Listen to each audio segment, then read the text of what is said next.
In this lesson, we'll take a more in-depth look at domain of a function, and we'll also get introduced to interval notation, which will be new to you. Domain of a function is the set of all inputs, or x values, for which the output value is a real number. So I can put certain x values into a function, and I may get an imaginary number, for instance, as an output, but then I can't graph that y value, and so we'll consider that x value that produces a non-real output outside of the domain of the function.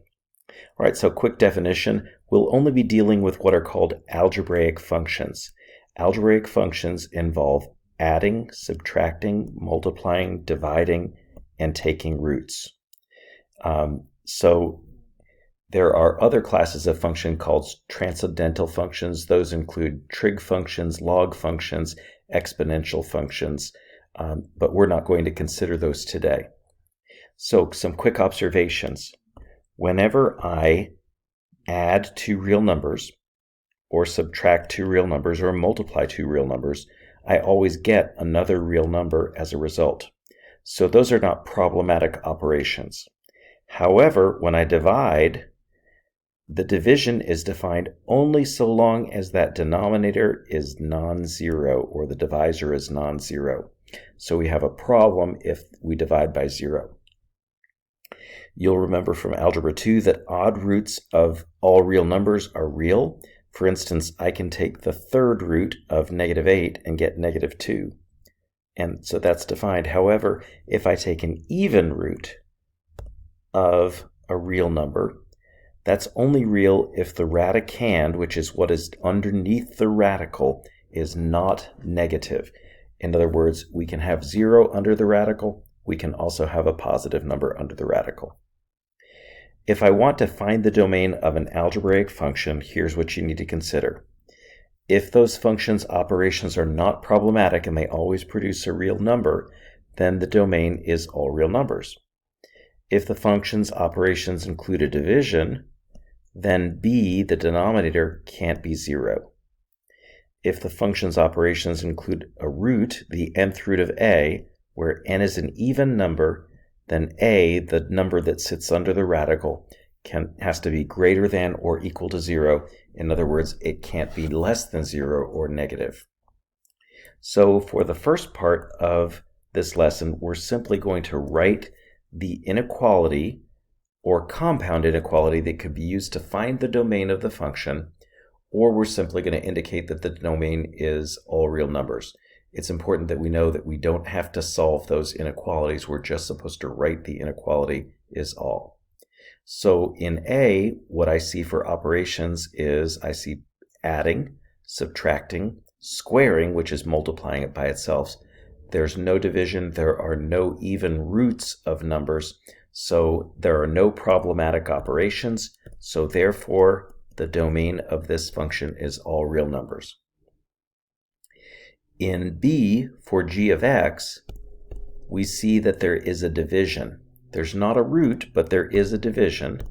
And so because there's a division, whatever sits in the denominator cannot be 0. You cannot divide by 0. So x squared plus x cannot equal 0. In C, we see that there's a square root. A square root is also known as a second root, so therefore it's an even root. Whatever sits under the radical, 2x plus 1, has to be greater than or equal to 0. Remember, we can take the square root of 0. The square root of 0 is 0. In D, we see an odd root, the third root of x minus 7. Odd roots are not problematic since we can take an odd root of a negative or a positive or 0, so the domain is all real numbers. Now in E, we see a fractional exponent. What will be important is that you remember what it means to write a fractional exponent. When we have x plus 2 raised to the 3/4 power, that means the fourth root of x plus 2, and then that quantity is raised to the third power. The denominator of the fraction represents the number of the root, and the numerator represents the power. Since this is an even root, whatever sits under the radical x plus 2 has to be greater than or equal to 0. In f, we see q of x is x times x minus 3 raised to the 2/3 power. Let's take a look at that portion that's raised to the 2/3 power and re-express that. This means that we're taking the third root, the denominator is the number of the root, and then we're raising that to the second power. Since it's an odd root, the domain will be all real numbers. In G, we see two things. We see that there is a radical, and whatever sits under the radical, that would be x plus 1, has to be greater than or equal to 0, and I see a second thing, and that second thing is there's a division. The denominator in the division is the square root of x plus 1, so the denominator cannot be 0. So this would give us a compound inequality because there are two separate requirements here. The same thing will happen in I. I see a radical, so what sits under the radical, since it's an even root, has to be greater than or equal to 0. And it's important that you actually write the word and, whatever sits in the denominator of the fraction cannot be equal to 0. All right, your turn to try. Try A below and pause the video while you do this. For this one, you should have gotten x squared plus x is greater than or equal to 0. Since we have an even root here, or a square root, and whatever sits under the radical has to be positive or 0, cannot be negative. Now try B. This should have been a domain of all real numbers, since there are no even roots and no division. Now try C. This one produces a compound inequality, since what's under the radical has to be greater than or equal to 0, since it's an even root, and the denominator of the fraction must not be equal to 0. Make sure that you're writing the word and. Now try D. This one again yields a compound inequality. All right, now moving on to a new notation that we're going to be introduced to. It's called interval notation, and it's a very convenient way to write sets of numbers that can also be written using inequalities. So we're going to translate the inequality statements that you're used to into what's called interval notation. We're going to do so through a graph.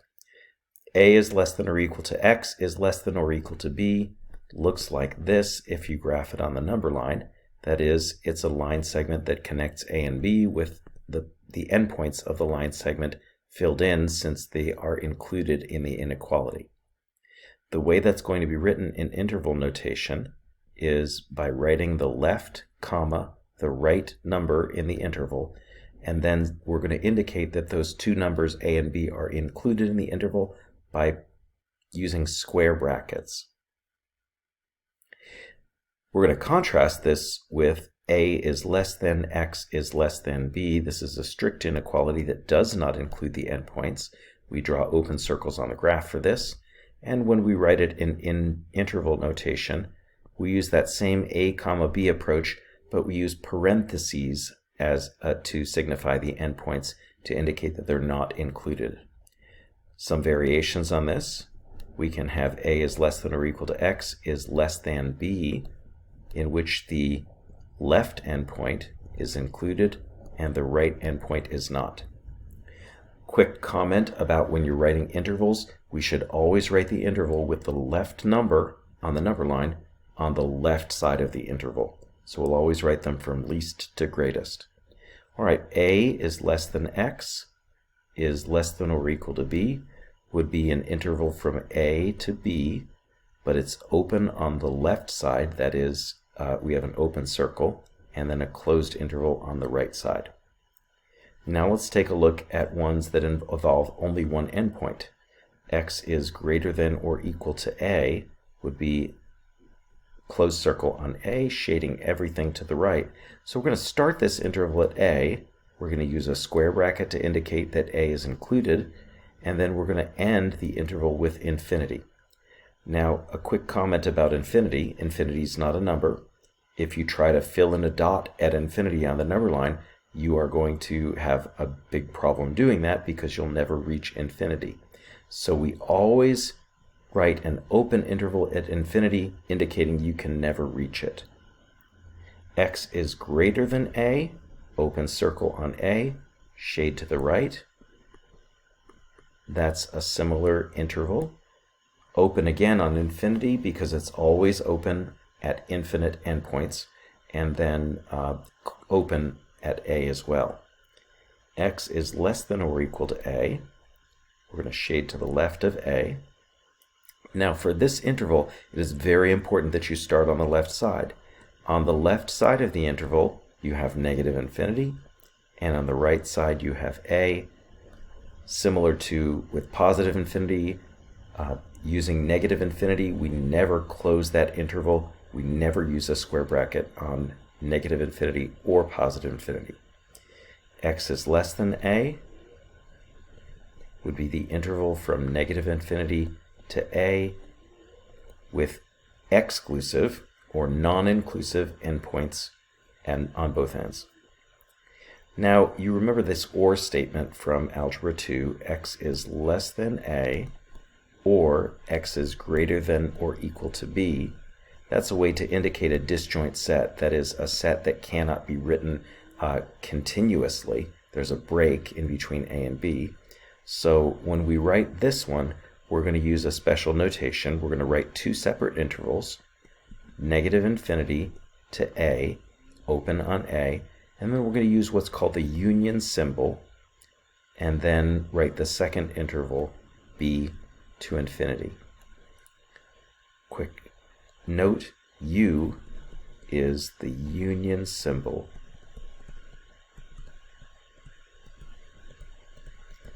And it joins separate intervals. So if we were to shade all the way through, we won't need a union symbol, but if there's a break in the shading, we will need the union symbol.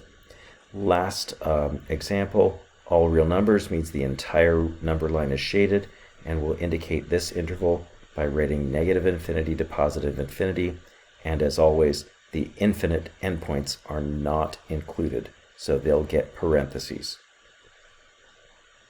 All right, let's put this to work by writing the domain and range of some graphs, functions that are graphed here. Domain is the set of all x values, so that's going to be from the left to the right. So I think about marking off the leftmost point on the graph and the rightmost point. Now I'm just going to write those values on the x-axis. And then since the graph is all in between those values, we will shade in between. So that's kind of the number line version of the domain. So the domain goes from -5 on the left to 4 on the right, and since it includes both of those endpoints, we'll put square brackets on the domain. Now let's take a look at range. Range is from least to greatest y value. So our least y value is -2, and our greatest y value is +3, and every y value in between is included. So the range is from -2, smallest value, to +3, largest value. Even though we're not going from left to right, we still go from least to greatest for the range. All right, for domain of the second graph, we'll see that the leftmost point is at -2, but not quite, because -2 is not included. So our domain will be -2, 2. And then if we continue to go to the right here, you'll notice that there's an arrow on the graph, which means that the graph goes up and also to the right. So the domain goes all the way to infinity. Infinity is never included. Now, as far as range is concerned, The lowest y value would be -5, and then the graph goes up from there, and it continues to go up. So the range is -5 included, because there is a point with y equal to -5 on the graph, to positive infinity. All right, let's backtrack to what we were doing, talking about domain using equations before, and we're going to write and solve the inequality, and then we're going to write our final answers in interval notation. So for a, f of x is equal to the square root of 3 minus x, we see an even root. You can only take the even root of a positive number or 0, so that means that 3 minus x that sits underneath that square root can only be greater than or equal to 0.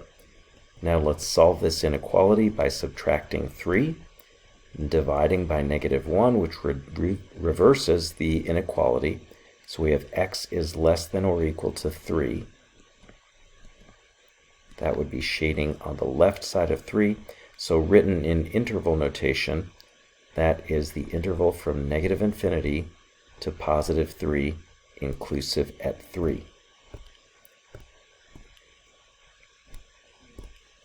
Let's take a look at b. b has a division in it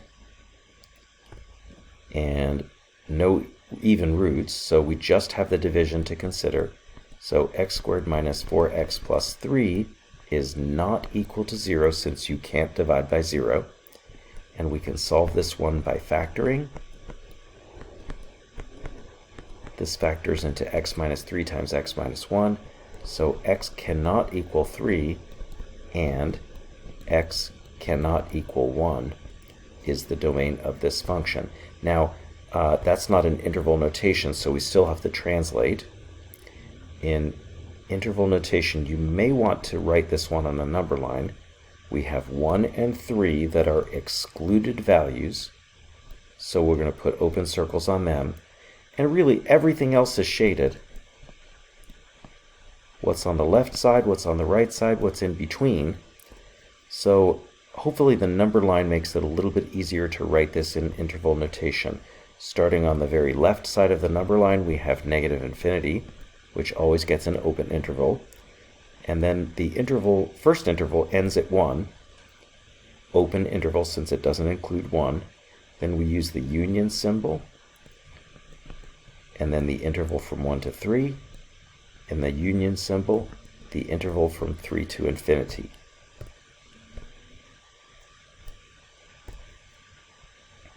Let's check out C.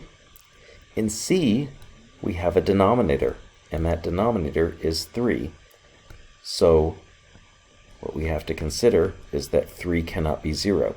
Well, there is no value of x that will make 3 equal to 0, since 3 is not a variable, it's just a number, so it's never going to be equal to 0.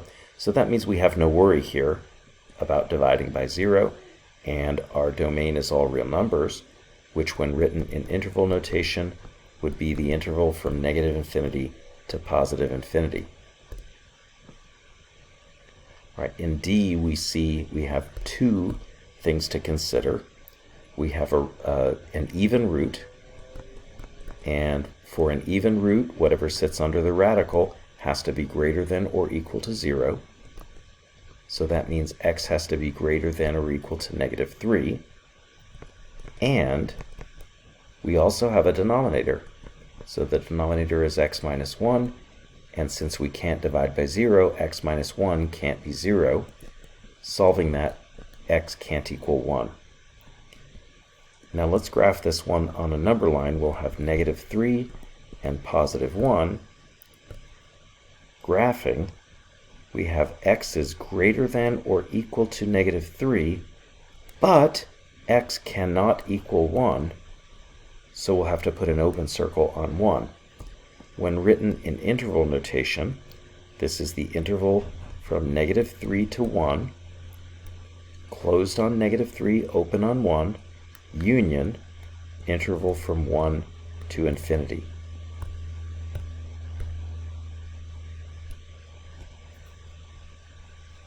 All right, let's take a look at E, or rather A. This is your turn to try. Pause the video while you do this. Here's the domain for A. It's easy to forget about the division here because we get excited. There's a cube root. The cube root is defined for all real numbers, so that means that that we're not worried about the cube root, but we do have a division to consider. So the denominator cannot equal 0. Then we can take that denominator and cube both sides of that inequality to get x plus 5 is not equal to 0. Solve x is not equal to 5. All right, take a look at B. Here's the domain for B. We have to remember that that 2 in the denominator of the exponent signifies an even root. So that means that whatever sits under the radical, 7 minus 3x, has to be greater than or equal to 0. That is to say, we can take the square root of positive numbers, we can take the square root of 0, we just can't take the square root of negative numbers. Then when you divide by a negative, you're reversing the direction of the inequality, so we wind up with the interval from negative infinity to 7/3. All right, try G. All right, this one has a denominator, so it can't be 0. We can factor out a GCF and set each factor not equal to 0. That's going to give us two excluded values, 0 and 2/3. When you write your final answer, you'll have 3 separate intervals. And please remember to use the union symbol in between each of those separate intervals. One last one to try, and that is I. All right, this one's a little bit harder. We have x, which sits under the even root, so x has to be greater than or equal to 0, and then we have that denominator that can't equal 0. Now, when we get to this point where it says the square root of x is not equal to -1, it's important that we realize that there is no way that you can take a square root and get a negative number. If you take a square root on your calculator, it will never give you a negative number. Some of you might have looked at that, squared both sides, and got x equal to 1. But take a look at what happens when you replace x with 1. K of 1 is equal to 1 over the square root of 1 plus 1. That's going to give us 1/2, right? So we're not going to get a negative value for that square root, which is not going to give us a 0 in the denominator. So that denominator is, in fact, always positive and produces no problem for us in the division. That means it has no limitation on the domain. All right, we're going to tag a similar kind of a question that we worked in Unit 6. The domain of y equals f of x is the interval from negative infinity to 5. What that means is that x has to be less than or equal to 5. So that's the domain of y equals f of x. When we have the function y equals negative f of 1/2 x minus 3 plus 7, it's important that we realize that only that 1/2 x minus 3 has an effect on the domain because that is the input for function f. So if function f only takes inputs less than or equal to 5, then 1/2 x minus 3 has to be less than or equal to 5. Adding 3 to both sides and multiplying by 2, we get x is less than or equal to 16, which gives us the interval from negative infinity to 16, inclusive at 16. In example 5, we have a given function, g of x, and this one has a domain of the interval from -3 to 7. That translates to -3 is less than or equal to x is less than 7. Our task is to find the domain of y equals 2 times g of 7 minus x plus 5. Again, the input is the only thing that affects the domain, and the input of this function is 7 minus x, so that means that 7 minus x has to be sandwiched in between -3 and 7. Subtracting 7 from both sides, and then dividing by 1, we reverse the direction of the inequality. I would probably turn that around to write 0 is less than x is less than or equal to 10, and then writing that in interval notation, we have the interval from 0 to 10, not inclusive at 0, inclusive at 10. All right, your turn to try finding the domain of the related function for h of x. Pause the video while you do this. Here's the domain of the related function for the try this. There's one more for you to try. And here's the final try this. And that's it for the lesson.